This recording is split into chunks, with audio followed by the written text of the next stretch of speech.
Most Tesla owners spend over $3,000 more per year than they planned for. 7 costs, all of them hiding in plain sight. And in my experience, talking to Tesla owners every single week, Model 3, Model Y, Model S, Model X, most people run into at least 3 of these within the first year of ownership. Some of you watching already own one and you know exactly what I'm talking about. But if you're still on the fence or you just put down a deposit, this might be the most useful 15 minutes you spend before that car shows up in your driveway. Let's get into it. Cost 7. Home charging installation, the setup fee that catches almost everyone. I've talked to a lot of new Tesla owners who assumed they'd just plug it in at home and be fine. And technically you can. There's a standard 120-volt adapter in the box. What most people don't realize until after delivery is that at that speed, you're usually recovering about 3 miles of range per hour. If your daily commute is 40 miles, you're looking at 13+ hours overnight just to get back to where you started. Most owners figure this out within the first week and call an electrician about a level 2 wall connector. The hardware from Tesla runs around $420 to $475. That part's manageable. What surprises people is the installation quote. Typically $1,200 to $2,000 for a straightforward job. I've seen it run closer to $3,500 when the panel needs an upgrade, which comes up more often than you'd expect in homes built before the 2000s. What a lot of people also miss is the federal EV charger tax credit, currently up to 30% of equipment and installation costs, capped at $1,000 and available through mid-2026. Some utility companies stack their own rebates on top of that. It doesn't eliminate the cost, but it takes a real bite out of it. And most owners never file for it simply because they didn't know it existed. Worth checking your electrical panel before the car arrives, not after. A quick call to a licensed electrician for an assessment can tell you whether you're looking at a simple install or a more involved job. And that changes your budget planning significantly. One situation that comes up more than people anticipate. Buyers who live in condos or apartment buildings. A lot of them assume the building will accommodate a charger request. And sometimes they do. But the process of getting HOA or building management approval, running dedicated wiring to a parking space, and handling the permit can take months and cost considerably more than a standard home install. I've had customers who closed on a Tesla delivery and were still waiting on charger approval 4 months later. If you're in a multi-unit building, it's worth having that conversation with your building manager before you put a deposit down, not after. That's the one-time setup cost. Cost 6 is something you'll pay repeatedly, and in my experience, it's the one that quietly adds up faster than people expect. Cost 6. Tire replacement, the ongoing cost that comes around faster than you think. I've had quite a few Tesla owners come in confused about why they're shopping for tires so soon. Usually what happens is they've hit somewhere between 20,000 and 25,000 miles and the tread is already at the wear indicators. On a comparable gas car, that same mileage usually still has plenty of life left. Part of it is the instant torque. Every hard launch transfers a lot of energy through the contact patch, and that wears rubber faster than a gradual acceleration curve. The other factor is weight. Teslas are considerably heavier than gas equivalents because of the battery pack, and that extra mass works against the tires on every corner and every stop. The Model S and Model X, being the heavier vehicles in the lineup, tend to sit at the more aggressive end of that wear curve. Tesla spec tires aren't off-the-shelf sizes in most cases. Performance trims need performance-rated rubber. You're usually looking at $250 to $350 per tire, or $1,000 to $1,400 for a full set installed. And there's no spare in the car, so a roadside flat means you're calling for a tow rather than swapping it yourself on the shoulder. The practical fix most people overlook is rotation frequency. Tesla recommends every 6,250 miles. That's more frequent than most gas cars, and sticking to that schedule genuinely extends the life of the tires. I've seen owners who rotated on time get 35,000 miles out of a set, and others who skipped rotations replace them at 18,000. That difference alone is worth a tire rotation every few months. There's another angle most people don't think about: wheel alignment. Because Teslas are heavier vehicles, even minor curb strikes or pothole impacts can knock the alignment off in ways that accelerate uneven tire wear significantly. I've seen Model Y owners come in with inner edge wear on both front tires at 15,000 miles, and when we checked alignment, it was clearly off. likely from a single hard pothole hit they'd forgotten about.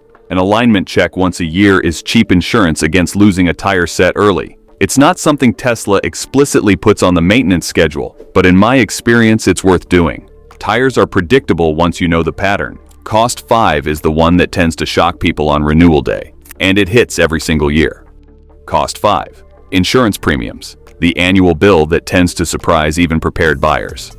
In my experience, insurance is the cost that catches people most off guard. Not because it's hidden, but because most buyers get a general quote online before purchase rather than a VIN-specific one. There's often a significant gap between those two numbers. Looking at 2025 averages, full coverage on a Model 3 runs around $4,364 per year.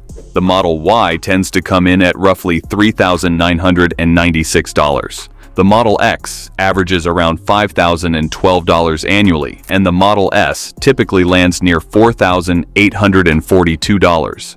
Drivers with younger driving histories or prior claims can see quotes considerably higher than that. I've had customers tell me they were quoted over $10,000 a year in higher risk situations.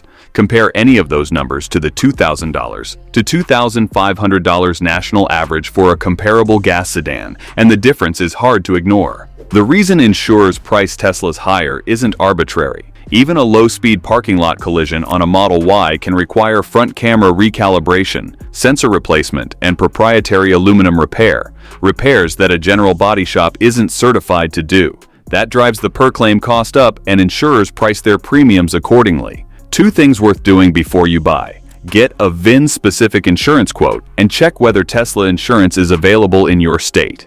In markets where it's offered, it often comes in more competitively than traditional carriers, partly because Tesla uses your actual driving behavior data to price the policy. It's worth comparing both side by side rather than defaulting to whoever you currently use. Something else worth knowing. In most states, your credit score factors into your insurance premium.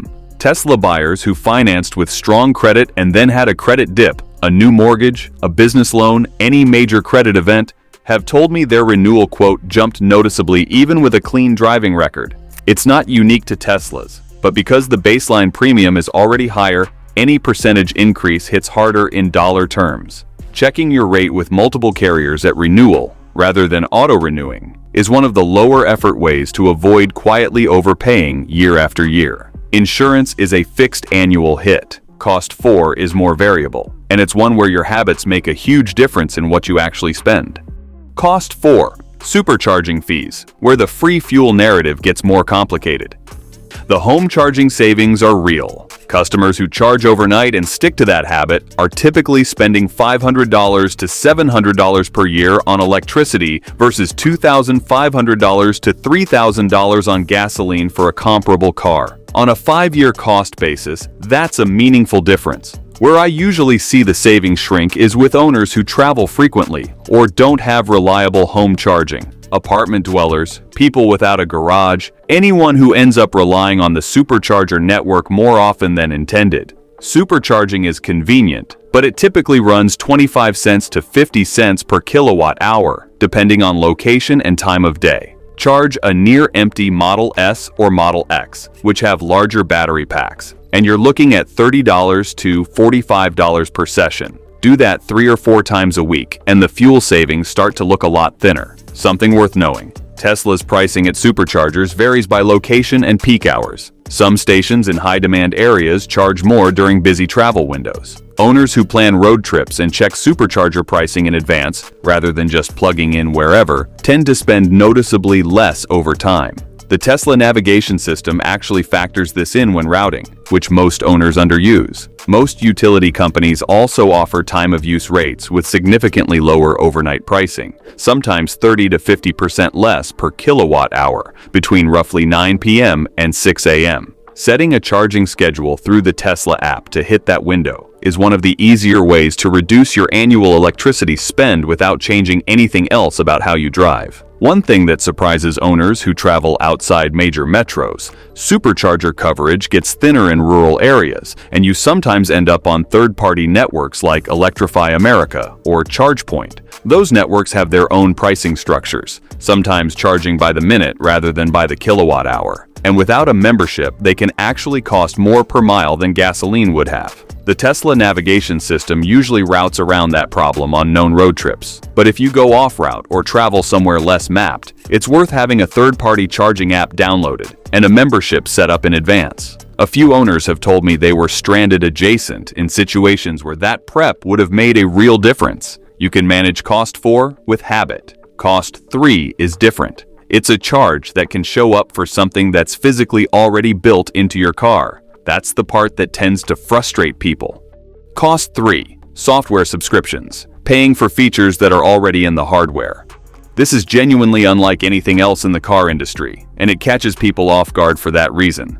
The cameras, the processors, the sensor hardware, it's all physically in the car when you take delivery. But certain capabilities that run on top of that hardware are locked unless you pay for them separately. The main one is full self-driving, or FSD. $12,000 to purchase outright, or $99 per month on subscription. What FSD actually does in practice is handle highway navigation, automatic lane changes, and increasingly capable city street driving, though it still requires an attentive driver ready to take control at any moment. It's driver assistance, not autonomy. Whether that functionality is worth $12,000 is a genuinely personal calculation that depends on how much highway driving you do and how much you'd realistically use it day to day. What a lot of buyers don't find out until after purchase is that Tesla has historically sold features like rear seat heating, an acceleration boost on certain trims, and connectivity upgrades as separate paid add-ons, features that were already part of the vehicle's hardware.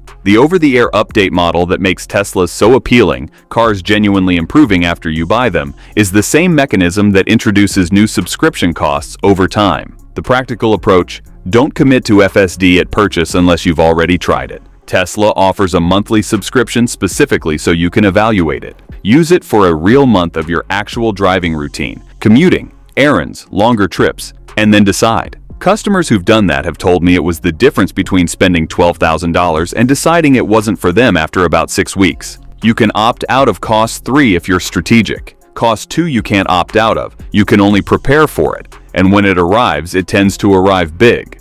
Cost 2. Collision repair, where even minor accidents get expensive quickly. I've seen customers walk into a collision with genuinely minor damage, a backed-into parking bollard, a slow-speed fender scrape in a lot, and walk out with a quote that stopped them cold. The issue isn't the body panel itself, it's everything behind it. Teslas are built around a network of cameras and sensors that are embedded throughout the front fascia, pillars, and rear bumper. When any of those get disturbed in a collision, the entire sensing system has to be recalibrated by certified equipment before the car is safe to drive with driver assistance enabled. That process alone adds to the repair cost on what would otherwise be a routine job. On a Model 3 or Model Y, a modest fender impact can realistically run $3,000 to $7,000 once parts and recalibration are factored in. On the Model S and Model X, larger vehicles with more complex front structures, and in the X's case, Falcon Wing doors that have their own sensor systems, similar damage can generate estimates in the $7,000 to $15,000 range. The other thing that doesn't come up in most buyer conversations: